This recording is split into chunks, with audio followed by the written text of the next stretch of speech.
Hi guys, so today we're going to finish chapter 17, which is the endocrine system.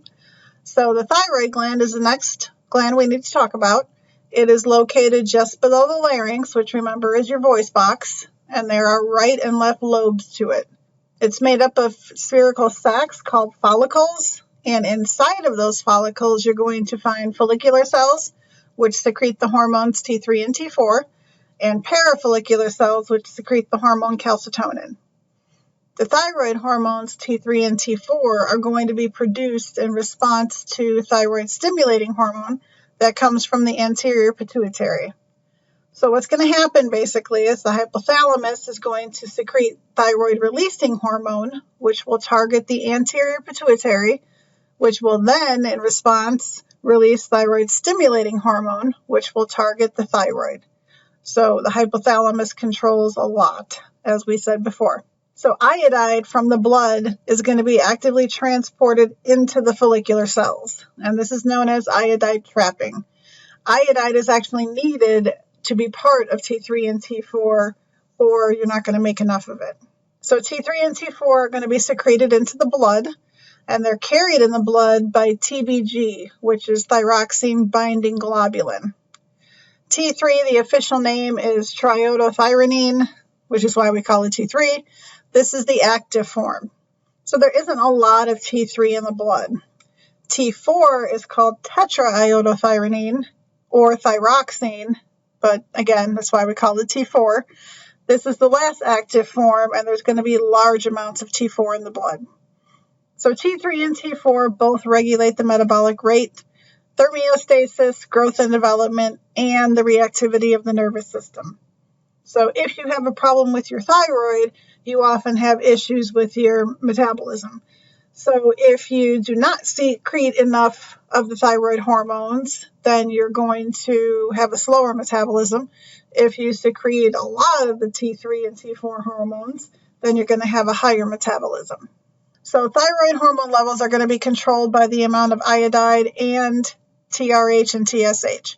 So if you don't have enough iodide in your body, like I said, you can't make T3 and T4 because it's a component of them. If you do not have enough thyroid releasing hormone from the hypothalamus, that could cause a problem. Or if you do not have enough thyroid stimulating hormone from the anterior pituitary, that could cause a problem. Thyroid stimulating hormone is also called thyrotropin, and it's secreted when the levels of T3 and T4 are low in the blood. So basically, if you don't have enough T3 and T4 in the blood, the hypothalamus will secrete the thyroid releasing hormone, which will then target the anterior pituitary. That will secrete thyroid stimulating hormone to target the thyroid, which will then secrete more T3 and T4 to get the levels up in the blood. Disorders, as I've said already, there's quite a few that can happen. Cretinism is hypothyroidism during infancy. So basically, you're not secreting enough thyroid hormone. So this is going to lead to dwarfism and severe mental retardation, unfortunately. Myxedemia is hypothyroidism during adulthood. People who suffer from this will often have a puffy face, a really slow heart rate, because again, your metabolism is going to be slower.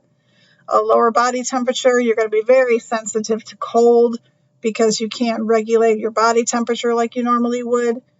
Dry hair and skin, you're going to be lethargic, probably gain weight because again, your metabolism is very slow. Graves' disease is an autoimmune hyperthyroidism, so now you're producing too much T3 and T4. Basically what happens here is, remember, auto means self, so it's your self-immune system attacking your self cells that it shouldn't be. So antibodies are going to act like thyroid stimulating hormone. So the antibodies are actually going to stimulate the thyroid to release thyroid hormone. This basically keeps the thyroid constantly stimulated. It also causes ocular edema, heat intolerance, sweating, weight loss, but you have a really high appetite, insomnia, nervousness. And the ocular edema usually causes your eyes to be open really wide all of the time and almost seem like they're kind of popping out.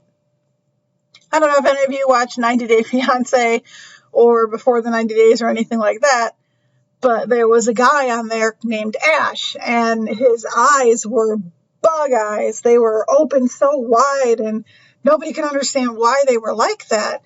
Well, doctors watching the show actually called in, and they're like, hey, that's a sign of Graves' disease. So he was tested and actually has the disorder. So that kind of shows you that ocular edema can be a serious indicator to let you know that you want to check for Graves' disease. A goiter is an enlarged thyroid gland. This is also seen with Graves' disease, but the biggest issue is if you have a deficiency of iodine. Basically, what happens is without iodine, all of the colloid has nowhere to go.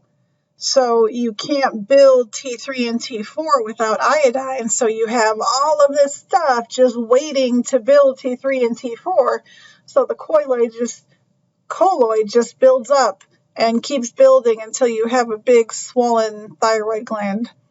And it can be helped if you start taking in iodine. And actually, that is one reason why they started adding iodine to salt, because a lot of people use salt and salt their food. So it's an easy way to get iodine into your body. So if you just buy iodized salt, you don't have to worry about it so much. And then, of course, tumors can cause thyroid problems as well. There's a picture of a goiter. So as you can see, they can get quite big. So here's a picture showing you how it runs when you have low blood T3 and T4. It means you have a low metabolic rate. Hypothalamus is going to sense this and trigger the release of thyroid releasing hormone, which will target the anterior pituitary to release thyroid stimulating hormone, which will target the thyroid to speed up iodide trapping and make some more T3 and T4 and get it out into the bloodstream. Once it's in the bloodstream, we're going to have an increase in our metabolic rate. Growth and development will be regulated, body temperature, and activity of the nervous system. Calcitonin helps control calcium levels in the blood. So it's secreted when the blood level of calcium is high, and it's going to take the calcium out of the blood and deposit into the bones.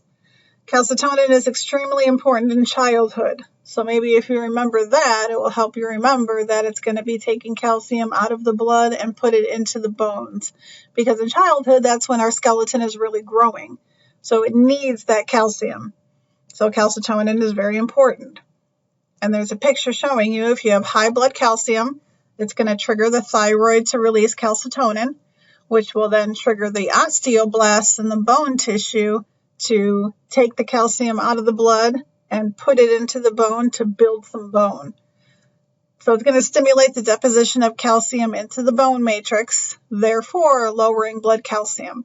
Because if you take something out of the blood, you're putting it into the tissues and vice versa. Parathyroid glands help the thyroid regulate blood calcium. There's actually 4 of them, 2 on each side of the back of the thyroid. They release parathyroid hormone, which raises blood calcium. So if you have low blood calcium, the parathyroid glands secrete parathyroid hormone. That's going to stimulate osteoclast activity in the bone, and it's going to break down bones so that calcium is released into the blood. It's also going to prevent renal loss of calcium and increase renal production of calcitriol, which is the active vitamin D form. So just like if you are taking calcium out of the bone and putting it into the blood, you're taking calcium out of the blood and putting it into the bone. So if something is going in or out of the blood, it's doing the opposite thing at the tissues. So remember that. So if some hormone takes anything out of the blood, it's just going to deposit it into the tissues. And if anything is taken from the tissues, it's going to be deposited into the blood. So you're always going to have that relationship.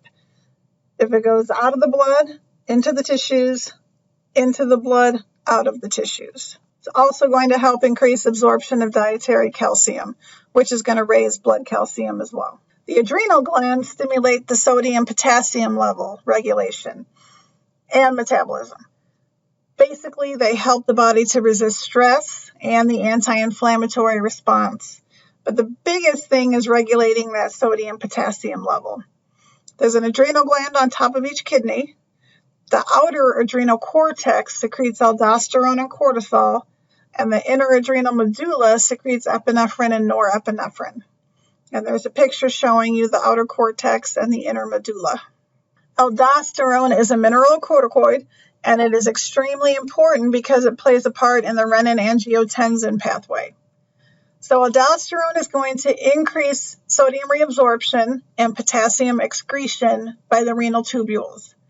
Now, sodium and potassium have an opposite relationship as well. If sodium is reabsorbed, potassium is excreted.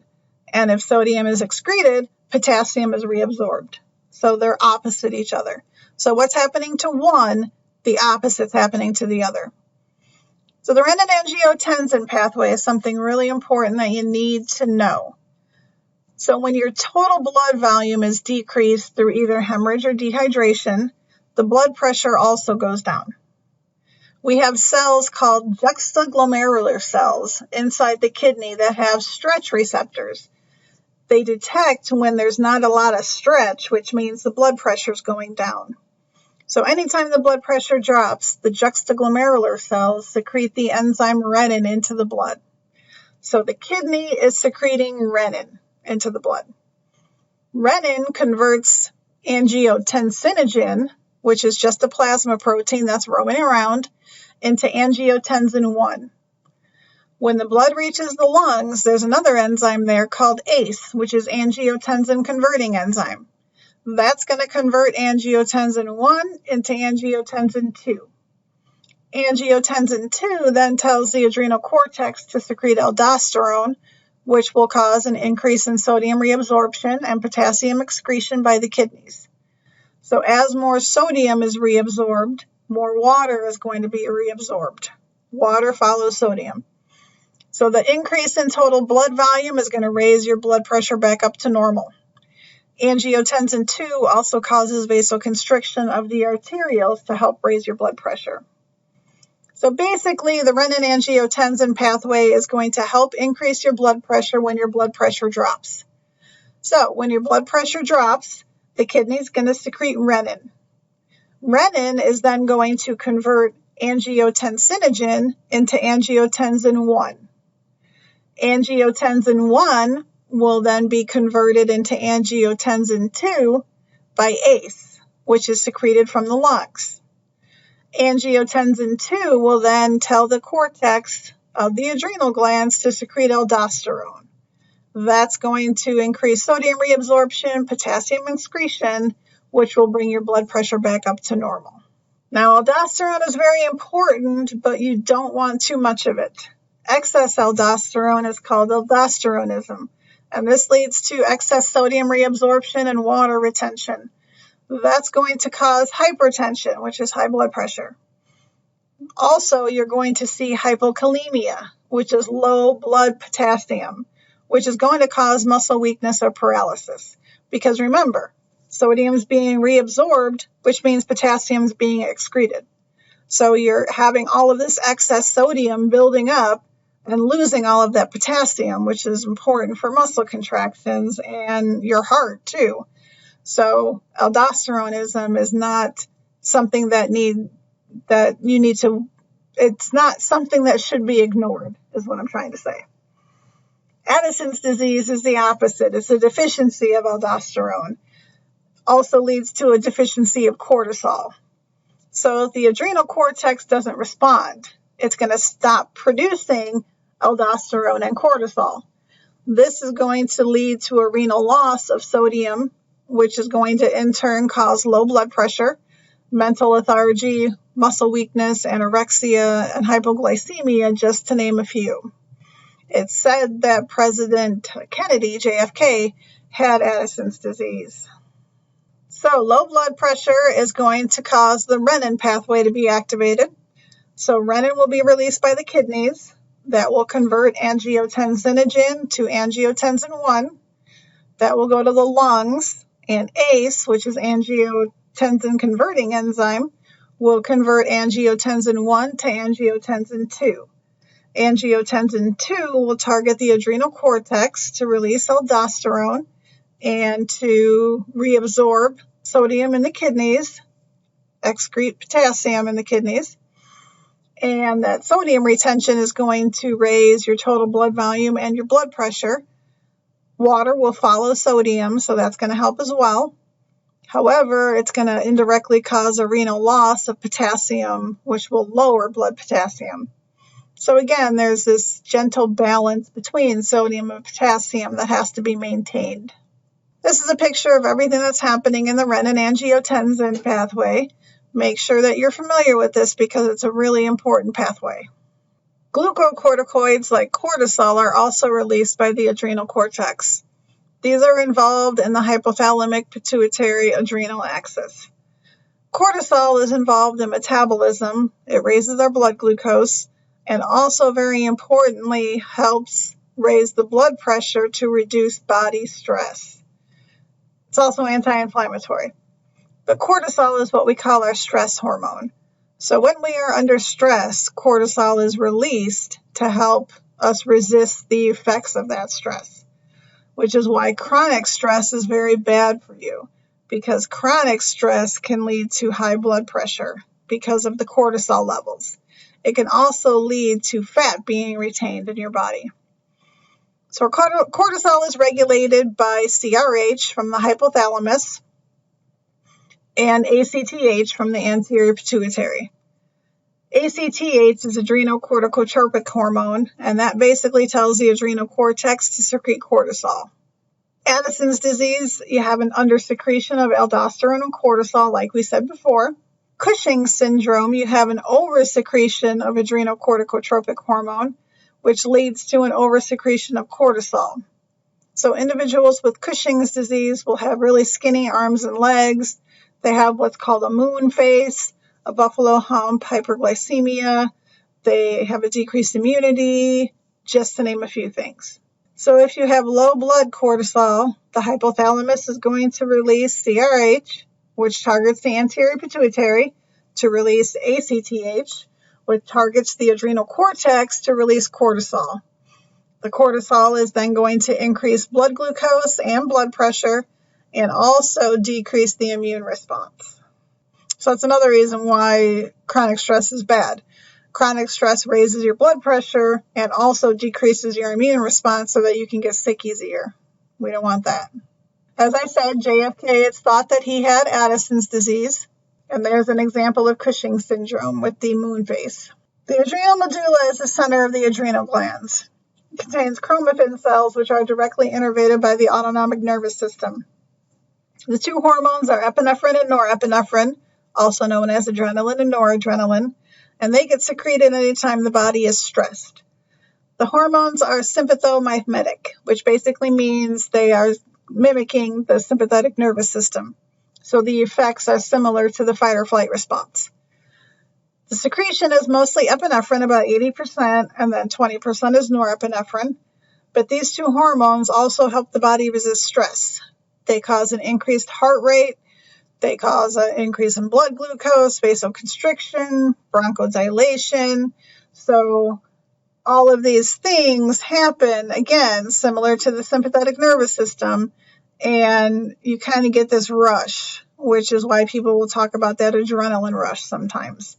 You have all of this increase in heart rate and blood pressure and excess glucose and just all of this energy all of a sudden. Pheochromocytoma is a tumor of the adrenal medulla, and this causes a very rapid heart rate, weakness, and fatigue. So if you are under stress, the sympathetic autonomic nervous system neurons are going to send impulses directly to the adrenal medulla. The chromaffin cells are then going to release epinephrine and norepinephrine, and you're going to have that sympathomimetic response, which is basically mimicking the fight or flight response to help you resist stress. So chronic stress is a problem because this will constantly be happening to you, along with that cortisol we talked about. So you really have to find a way to manage your stress. So whether it's working out or something as simple as taking a walk, find a way to manage your stress and get it handled. The pineal gland is attached to the roof of the third ventricle of the brain, and it secretes melatonin. Melatonin regulates our diurnal rhythms. Basically, it makes us sleepy. It regulates seasonal breeding patterns in some animals, but it is regulated by the visual detection of light. So light is going to inhibit melatonin secretion, and light wakes us up. So when we are having light around us, our eyes can see that, and they give that information to the pineal gland to say, hey, yeah, we don't need melatonin yet. But as soon as it is dark outside or we close our eyes, melatonin will start to be released and we get sleepy. Melatonin supplements are sold over the counter because it's a natural hormone and relatively safe to use on children as far as they know. So if you are having trouble sleeping, melatonin might be a good alternative.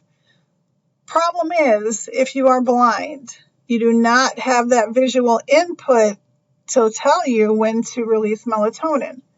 So they're actually doing melatonin injections as an experiment right now, trying to see if it will help children who are blind regulate their sleeping patterns a little bit better. Because a lot of blind people have trouble sleeping at night because they do not have that visual input of light. Seasonal affective disorder is also known as winter depression, and sometimes it's treated with bright light therapy because what they think is during the winter when it's not so sunny outside and you don't have as much light coming in, maybe that's why you're releasing excess melatonin and you're sleepy all the time and just depressed in general. So they try using bright light therapy to encourage melatonin production to stop periodically. The testes are two oval glands located in the scrotum. They're involved in sperm production, bone growth, protein anabolism, and male sex characteristics. There are interstitial cells, also known as Leydig cells, that secrete testosterone. Testosterone is going to be secreted when luteinizing hormone from the anterior pituitary stimulates these Leydig cells. Luteinizing hormone is secreted when GnRH is released from the hypothalamus. So again, the hypothalamus is in control. So the hypothalamus releases gonadotropin-releasing hormone, which will then target the anterior pituitary to release luteinizing hormone, which will then stimulate the Leydig cells to produce testosterone. Testosterone then stimulates sperm production and causes male sex characteristics. So the deeper voice, the facial hair, thicker bones, things like that. Spermatogenic cells are the cells that develop into mature spermatozoa. They are stimulated to mature by follicle-stimulating hormone from the anterior pituitary, which again, the hypothalamus releases gonadotropin-releasing hormone to trigger the anterior pituitary to release follicle-stimulating hormone. Then we have Sertoli cells, which are also referred to as nurse cells, that secrete inhibin. Inhibin tells the anterior pituitary not to secrete follicle-stimulating hormone. So this is going to help regulate sperm production, because even though sperm is produced until the day that the individual passes away, you don't want so much sperm production happening that it's just too much and can't be controlled. So Sertoli cells are the nurse cells that kind of take care of the sperm and make sure they have everything they need, and also can help shut off sperm production if there's just too much ready. The ovaries are two oval glands located in the pelvic cavity, lateral to the uterus. These are involved in egg production, female sex characteristics, the reproductive cycle, milk production, pregnancy, and delivery. Follicle-stimulating hormone, again from the anterior pituitary, tells the ovaries to produce the follicles, which house the eggs, and to secrete estrogens. Luteinizing hormone from the anterior pituitary tells the follicles to mature, causes ovulation, and tells the ovaries to secrete estrogens and progesterone. Estrogens are then going to be involved in the reproductive cycle. They cause the female sex characteristics, so the higher voice, the lack of facial hair, usually, and the female distribution of body fat. Progesterone prepares the endometrium and mammary glands for pregnancy. So it's going to inhibit uterine contractions during pregnancy and tell the anterior pituitary not to secrete any more luteinizing hormone or follicle-stimulating hormone. So progesterone basically gets the uterus ready for pregnancy. If pregnancy occurs, It keeps inhibiting uterine contractions and inhibiting luteinizing hormone and follicle-stimulating hormone secretion. If pregnancy does not occur, we shed the endometrium in what's known as the period and start over next month. Luteinizing hormone and follicle-stimulating hormone are also secreted in response to gonadotropin-releasing hormone from the hypothalamus, and the ovaries also secrete relaxin and inhibin.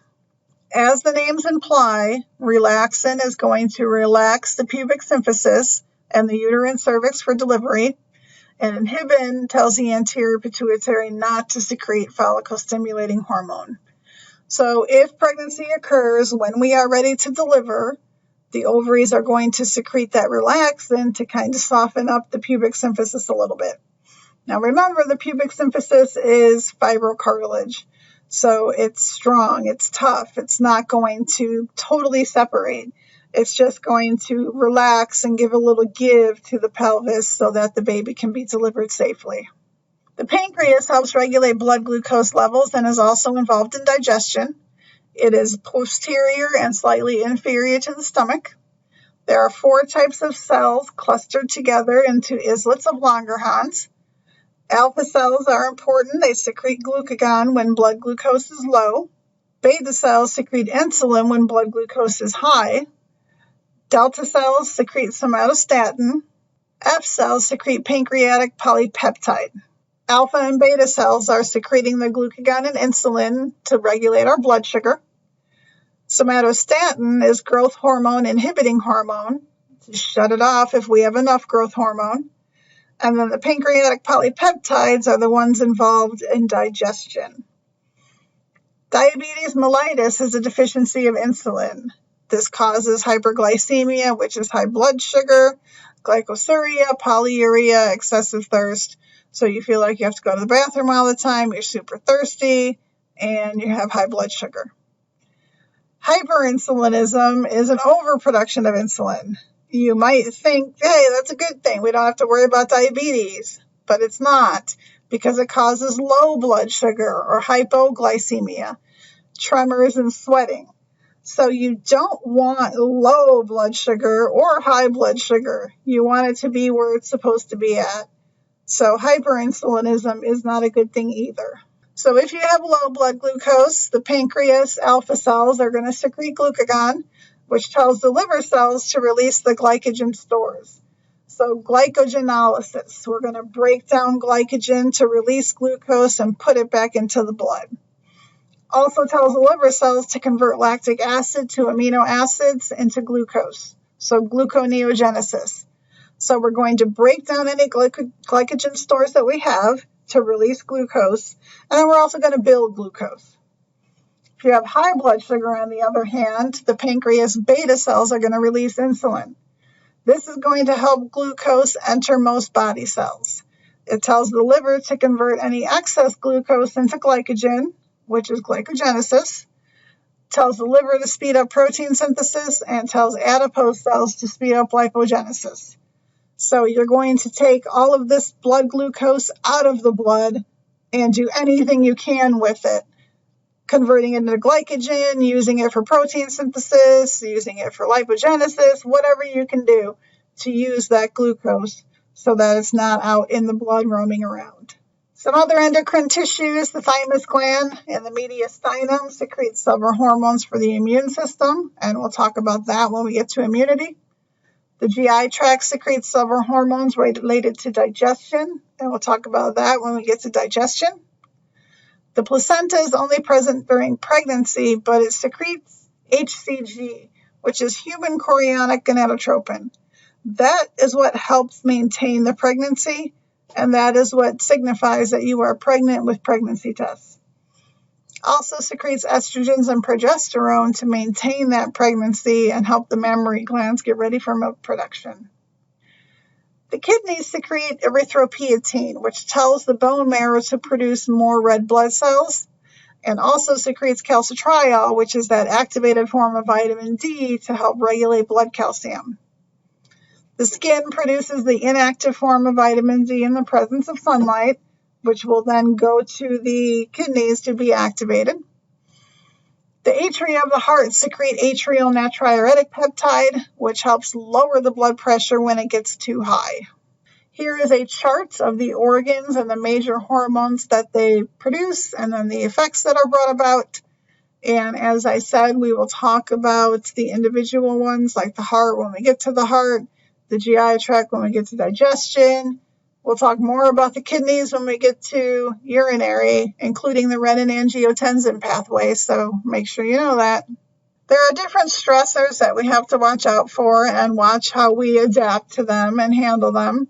Heat and cold, for example. Make sure that you are staying warm if you're cold and staying cool if you're hot. Surgical procedures. A lot of people get very nervous before surgical procedures, which could then impact the procedure itself.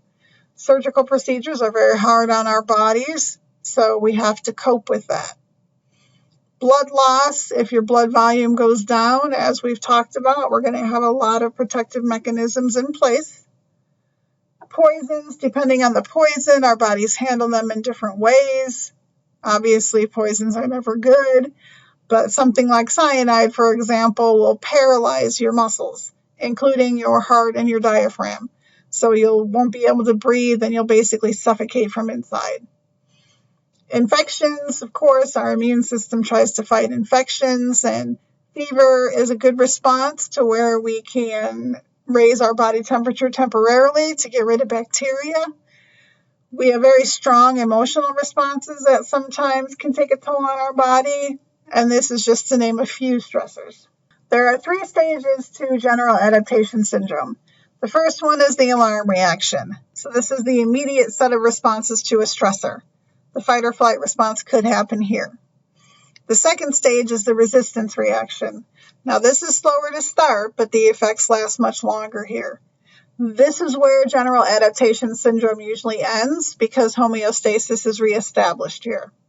However, if the stress continues, the exhaustion phase begins. Now this leads to an increased catabolism, which could increase a loss of K, potassium, depletion of cortisol. The adrenal cortex just can't keep up with the demand. Weakened organs from everything else happening. So whether you enter the exhaustion phase basically depends on your general state of health before the stress began. So this is another reason why I say figure out how you can handle your stress, figure out what works for you, because I know school and anatomy and nursing and everything else is very stressful. You have to figure out a way to handle your stress or it's going to eventually eat you alive, so to speak. So stress can lead to all sorts of things: ulcers, gastritis, irritable bowel syndrome, hypertension, ulcerative colitis, anxiety, migraines, asthma, depression, even rheumatoid arthritis. People under stress are also at a higher risk for developing chronic diseases and premature death. That is why I say figure out what your outlet is, what it can be. Figure out how you can handle your stress and handle it before it gets too far.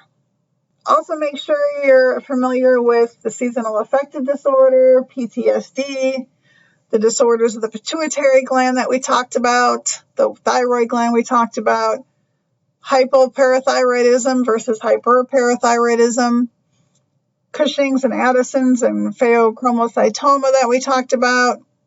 The pancreatic islets are in the pancreas. Diabetes, both types, hyperinsulinism, and insulin shock. We talked about most of these, but make sure that you're familiar with them as well. So that is it for now. I will talk to you when we cover the next chapter. Bye.